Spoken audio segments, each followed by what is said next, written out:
Yo, check out our guy over here. He's so sick. He's mad sick.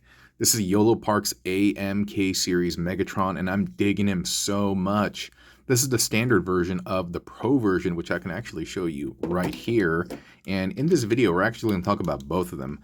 They are based off of the same mold, except this guy, you can see, he has a little bit more paint, he's weathered, and he comes with the additional toy accessories and some gimmicks, and so we'll go into all of that. But boy, they're just so beautiful to look at. And if you're into non-transforming Transformers figures, posable statues, or whatever you want to call them, robot dollies, dude, it's a great time. It's a great time to be in the space. And Yolopark is one of the premier providers of such toys. And so let's dive into this video and talk about their Lord Megatron. Alright, and as part of the review, I'll actually show you how he's assembled, but for the time being, let's just kind of celebrate his articulation. Man, look at that, dude. I love the little armpit joints over here. Those are so cool. I love the fact that it doesn't break up the sculpt, and you know what this one looks like? Alright, go in a little bit more. The chest over here has good articulation too. It has a bit of a crunch. There isn't too much over here. You can see that seems to be the extent, unless it's stuck. I think that's the extent, but you can get some over here, so that's not bad. Arms over here, he doesn't have a butterfly, and this shoulder won't go any like higher, but yeah, you saw what it can do. There is a bicep swivel right above the red line, and then he has a pretty deep double elbow joint over here, and for the most part, the sculpt is not impacted too much. And it looks pretty good. It looks pretty good. Dude, I'm getting kind of like Vitruvian Man vibes. You guys know Vitruvian Man? But yeah, over here, waist, he has the 360 on him because, again, these guys are supposed to be uber-duper posable masterpiece figures, and so you're going to see some great stuff over here. The legs have a decent range of motion about them. You can see that bend right there. Same thing for the foot. You got a front and a back, and even that Gynax toe bend. Also, there's a bit of a, there you can spin the foot, and there is also a tilt on there as well. And so, yeah, you can get into some like really great poses. There's also, what is it, articulation in the wrist. It can kind of bend in. So that's kind of wild, man. His fingers are huge, and they're pretty nice. The plastic is very firm, and so I wouldn't worry about, like, you know, fingers being too flimsy or breaking off. The rest of these are all stuck together, but this is independent and that's independent. So you can kind of like ball that up into a fist and still have the pointy finger out if you wanted. But let's see if we can get him into a cool pose before we move on to the weathered painted Pro version and stuff. The one thing about the neck, you know, before I forget, it's on a base, meaning there's this base that goes forward, but he also has a ball joint, and so in certain angles, it really allows you to kind of like have him look down. And especially like if you're doing the heroic nonsense, point of view from the movie, you could totally capture that. But yeah, look at that, man. Look at that. He can get into some like crazy poses. Especially, you got to have the a la fusion cannon looking down the scope, the sights and stuff like that. But dude, let's do the Ironhide pose. Let's do the heroic nonsense. He's about to eat it. He's pointing down like this. And then the shot, oops. Huh. This part just popped off. So much about me saying, oh, okay. It just slid back on, so that's gravy, baby. It's the Ironhide point of view. You guys know what I'm talking about? Where Megs is kind of looking down, and then the shot is from up top, and he's like, such heroic nonsense. Blow. Super duper sick. Mad sick. Man, I'm loving this figure so much. The plain one, you know, the AMK series one. I like the Pro version too, but something about this kind of, I don't know if it's the color. Something about this is doing it for me, and I'm liking the standard series way more. So not to be outdone, we have the AMK series Pro version, and essentially, as I mentioned before, it is the same mold, but it has a new coat of paint about him. You can see this silver, this black with the weathering, and the weathering is done just very beautifully, and very classy, and there's also some like rust elements as well, as you can see on the leg. Great job, just really great job, and done sparingly. It's not overdone. You can see it on the feet, and so little speckles like some cosmic rust. Almost like, you guys remember the MP Megatron, the original one? He had the cosmic rust issue for the feet. And so this looks really, really great, man. I love the fact that he has the chest swap gimmick, and so you can see it's all like busted up over here. I love all like the crinkles and cracks and bends and stuff. The damage is great, along with that Decepticon symbol. He also has a face swap gimmick. As you can see, this is kind of Neo G1. It has like some more lines about them and more details, but essentially it is the same G1 head. He also has a light up gimmick using this magnet over here. You can pop this piece off, and if he had the batteries in his face, you can activate it, and the lights in his eyes would light up.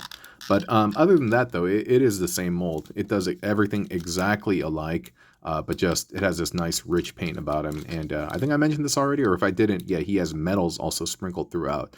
There's metals over here, some in the waist, I believe, also the chest, and it definitely gives him a little bit more heft. And he does come with a plethora of new accessories, and also a stand as well, and maybe I can show you that right now.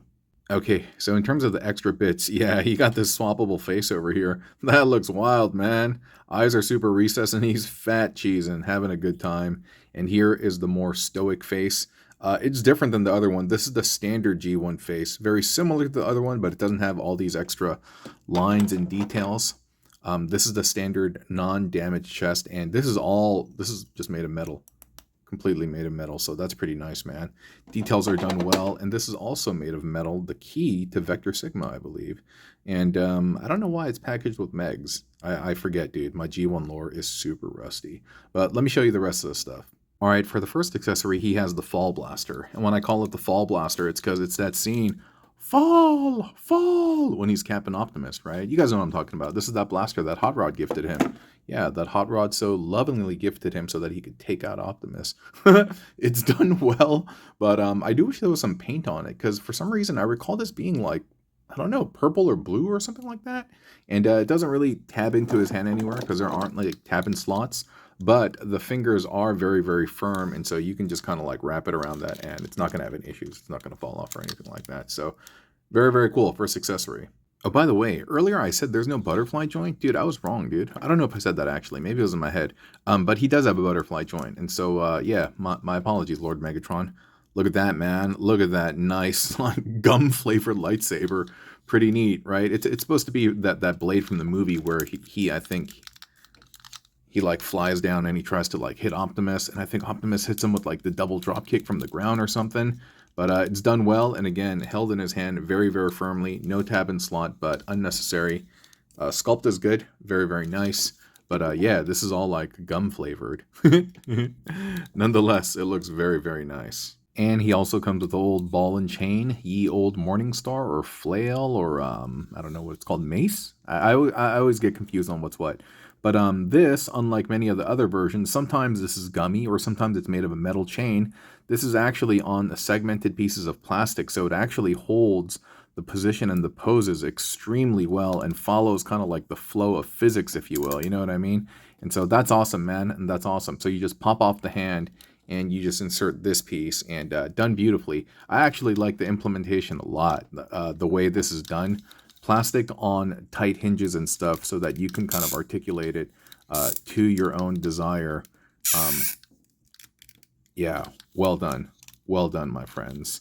Kind of resembles the Sharkticon tail, right? And this I feel he first busted it out on the fight on Sherman Dam or something like that. When Optimus first busted out his axe, right? That's the scene where they're dueling it out. Or yeah, I think that's it. The axe versus this Morningstar thing. Yeah, done very well. Done very well. If this had somehow glowed or like lit up, I think that would have been nice too. But still, nonetheless, yeah, done well. Done well. No complaints from moi.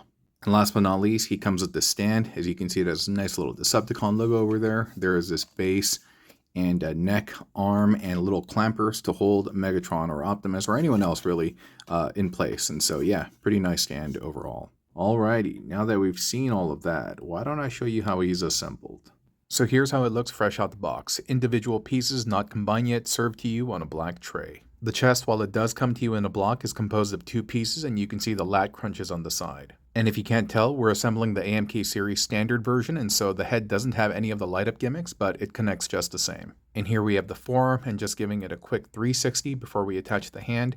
The hand will connect to the wrist via just the port and post, and so just pop that in, wiggle, wiggle, wiggle, and you are good. The hands are done well in thick plastic, and the index and thumb are independently jointed while the three on the bottom are still connected together. Afterward, grab that piece and connect it to the shoulder and wiggle, wiggle, wiggle, and that looks pretty good. Oh, and if you wanted, you can actually do the skybound thing with Optimus's arm, but you can't replace the entire arm. You have to do it right below the shoulder joint at the top of the bicep. And you get pretty good mobility for what it's worth. You got swivels where they need to be, a pretty deep bend by the elbow, and also an inward wrist bend as well. That's pretty nice. And so after you're done with that, repeat the process for the other side, create the other arm, and take them and plug them into the torso that you made earlier. And look at that, so much presence already. As for the legs, there's not much to it. It comes assembled already, and so all you're really doing is adding the foot.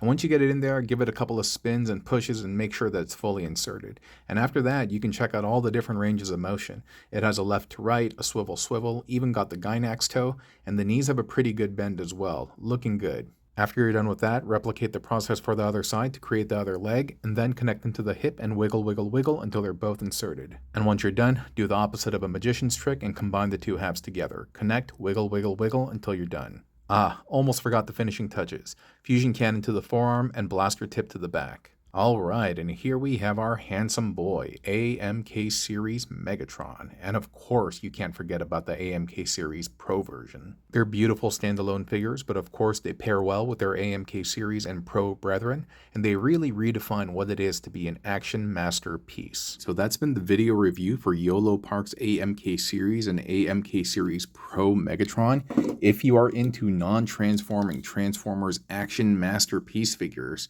there's a lot to like about these guys, and especially if you're a Megatron fan, I definitely think you're going to like this dude. And so, if you decide to pick him up, check out the link, yolopark.com, and utilize the coupon in the top right corner of Utilize the coupon in the top right corner of your screen to save some money. Thanks for watching. I'll talk to you later, okay? Bye.